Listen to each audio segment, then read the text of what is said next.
dat Suid-Afrika en Namibië, jou SADC lande, is deel van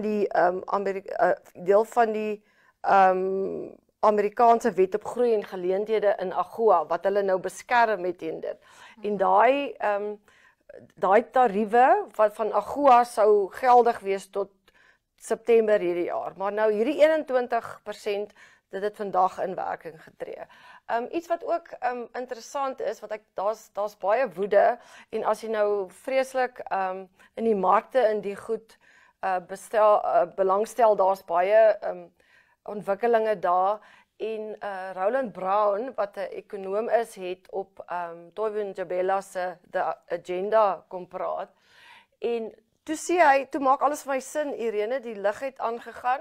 Dit is Amerika se skuld is soos triljoene. Ek het nie geweet daar is iets soos 'n triljoen nie.